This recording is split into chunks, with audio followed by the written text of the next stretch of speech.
अस्सलाम वालेकुम। आज मैं एक बच्चों के रिलेटेड बड़ी इम्पोर्टेंट वीडियो बना रहा हूँ। वो बच्चे जो 2 साल से लेकर 7 साल तक बच्चे हैं, उनका नाक का बंद होना, रात के टाइम मुंह खोल के सांस लेना या स्नोरिंग होना या नाक बहते रहना।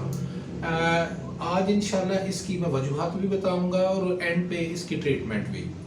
एक्चुअली होता है क्या कि वो बच्चे हैं जो जिनके पेरेंट्स में एलर्जी का इशू हो, ये जेनेटिकल होता है और उनके मोस्टली काज जो है नाक से पानी का बहना या स्नोरिंग का होना, रात को मुंह खोल के सांस लेना, और इसी के साथ अगर ये कंटिन्यूस रहे तो फिर उनको समात का भी इशू आना शुरू हो जाता है। उसकी वजह ये है कि आपका जो नाक कान गले का कनेक्शन है वो एक है गला, और गले के थ्रू उसका वही इन्फेक्शन, वही रेशा कानों की तरफ चला जाता है, जिसकी वजह से बच्चों में समात का भी इशू आना शुरू हो जाता है। मैं ये वीडियो इसलिए बना रहा हूँ कि एटलीस्ट वो पेशेंट जो आउट ऑफ सिटी हैं या पेरिफेरी में है, जो डॉक्टर तक नहीं पहुंच पाते, तो एटलीस्ट वो बीइंग का टाइम ट्रीट कर सके ताकि वो बच्चे कॉम्प्लिकेशन में ना जा सकें।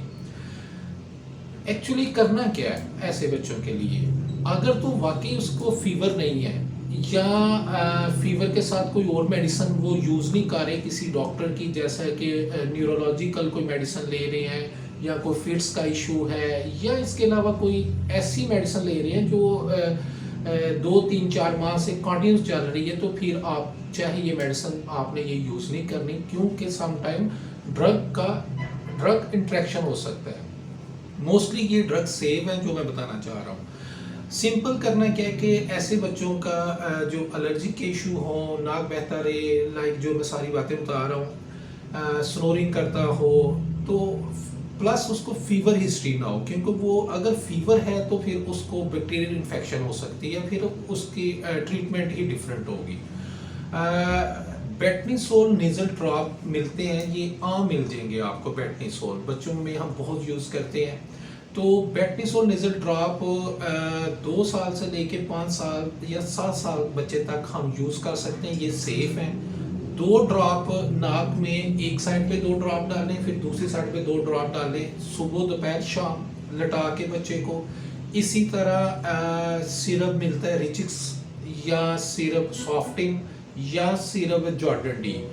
ये 3 सिरप भी सेफ है बच्चों के लिए, बेसिकली एलर्जी के लिए होते हैं। ठीक है, ये रात को 1 टेबल स्पून दे दें, प्लस माइटी का या फ्री हेल साशे मिलते हैं 4 mg के, रात को वो पानी में रात को दे दें। ठीक है, ये medicine at least 5 days to 7 days तक दें। अगर इन केस ये बच्चे इम्प्रूव नहीं करते तो फिर आप घर ना बैठें, ज़रूर बच्चों को, अपने बच्चों की हियरिंग असेसमेंट करवाएं, नाक कान गले के डॉक्टरों को चेक कराएं, स्पेशली उस डॉक्टर के पास जिसके पास एंडोस्कोप की फैसिलिटी हो।